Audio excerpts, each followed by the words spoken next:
महाराष्ट्रातील सर्व शेतकरी बंधूंना भगिनींना माझा नमस्कार व मान्यवर व्यक्तींनाही माझा नमस्कार। आज रविवार दिनांक 20 एप्रिल ते 24 एप्रिलपर्यंतचा हवामानाचा अंदाज मी आपल्याला देत आहे। एकूणच सगळी परिस्थिती पाहता उद्या सोमवार दिनांक 21 एप्रिल रोजी विदर्भाच्या काही भागामध्ये, पूर्व भाग आणि मध्य विदर्भात विजांच्या कडकडाटासह आणि ढगांच्या गडगडाटासह पाऊस होण्याची शक्यता भारतीय हवामानशास्त्र विभागाने वर्तवली आहे। तर त्यापुढं विदर्भात, मराठवाड्यात, उत्तर महाराष्ट्रात, पश्चिम महाराष्ट्रातही उष्णतेच्या लाटा जाणवतील आणि कमाल तापमान बऱ्याच महाराष्ट्राच्या भागात 42 ते 43 अंश सेल्सिअस अथवा त्याहून अधिक वाढणे शक्य आहे। एकूण 12 महिन्यापैकी एप्रिल महिना हा अतिउष्ण असतो।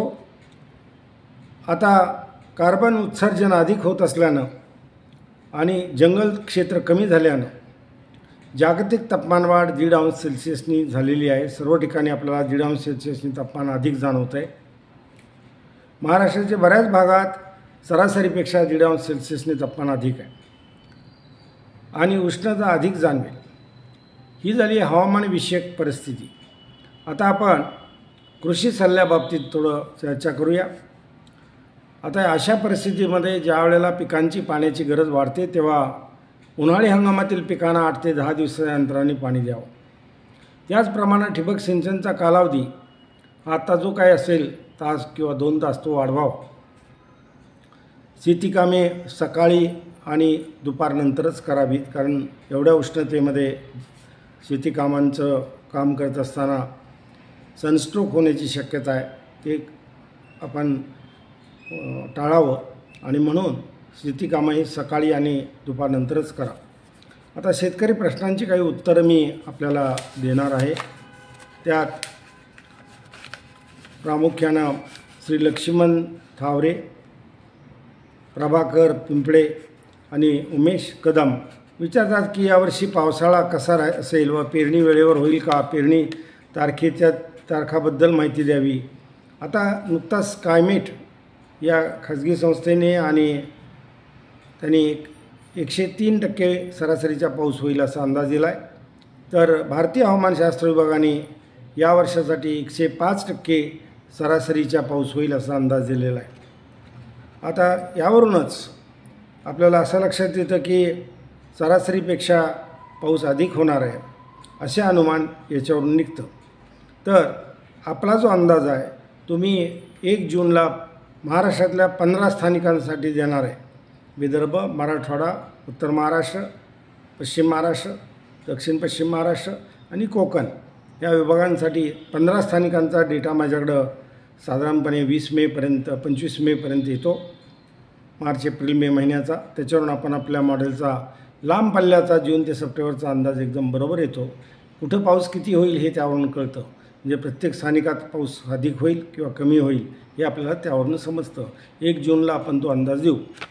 आता पेरण्याबद्दल विचारलं आहे तर पेरण्या यावर्षी वेळेवर होतील हे निश्चित आहे। तसं धरून आपण त्या दिशेनं तयारी करायला पाहिजे।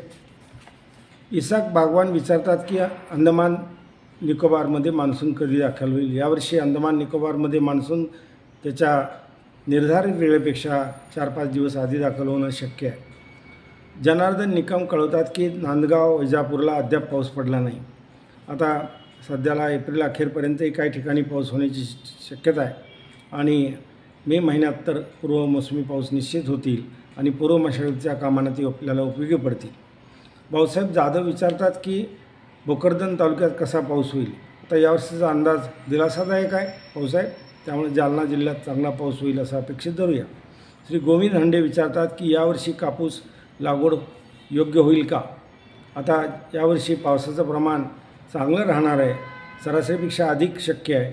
त्यामुळं कापूस लागवडीसाठी अशा प्रकारचं पाऊसमान खूप चांगलं आहे आणि कापूस लागवड यशस्वी होईल।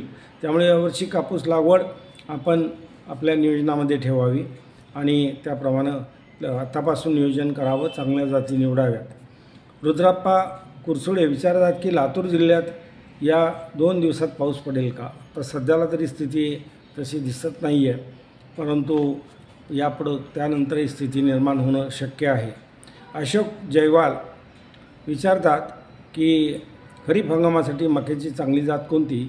तर त्यासाठी SHM 50, त्याचप्रमाणे DHQPT 9001, रवीन, फुले, महर्षी या उत्तम जाती आहेत। त्यातली SHM 5 ही जात आपण निवडावी, त्याच्याबद्दलचे रिपोर्ट्स खूप चांगले आलेले आहेत। तर पुढचा प्रश्न आहे एकनाथ लगड विचारतात की जूनमध्ये पाऊस कसा असेल? जून महिन्यात पेरणी योग्य पाऊस होईल का? आता एकूणच अंदाजाची माहिती घेतल्यानंतर, सध्याची प्राथमिक अंदाजांची माहिती घेतल्यानंतर जूनमध्ये पाऊस पेरणी योग्य होईल असं मला यावरून दिसतं। आता ही झाली शेतकऱ्यांच्या प्रश्नाची उत्तरं। आता आपण शेतकऱ्यांचे अभिप्राय थोडक्यात घेऊया। श्री मंगेश निकम, मधुकर फुगट, सुरेंद्र अंबारे, कैलास बारहाते, प्रवीण पाटील, मंगल लहाने, मोराळे मेघराज, ज्ञानेश्वर खांजोडे, योगीराज मस्के, उद्धवराव मगर, सुधाकर अंबोरे, अशोक वरे, बाबासाहेब थोरे, गोकुळदास जाधव, राजाराम घाडगे या सर्वांनी मी अचूक अंदाज देत आहे व त्याचा उपयोग शेतकऱ्यांना चांगला होत आहे असं मला कळवलं आहे आणि मला त्याबद्दल धन्यवाद दिलेत। त्याचबरोबर त्यांनी मला नमस्कारही कळवलं आहे। आता ह्या धन्यवाद आणि त्यांचा नमस्कार याबरोबरच मला आणखी एक श्री बाळासाहेब लांडे यांनी मला शेतकऱ्यांचा देव माणूस अशी उपमा दिलेली आहे किंवा शेतकऱ्यांचा देव अशी उपमा दिलेली आहे। मी तुम्हा सर्वांचा खरोखर आभारी आहे, धन्यवाद देतो आणि जय हिंद, जय महाराष्ट्र।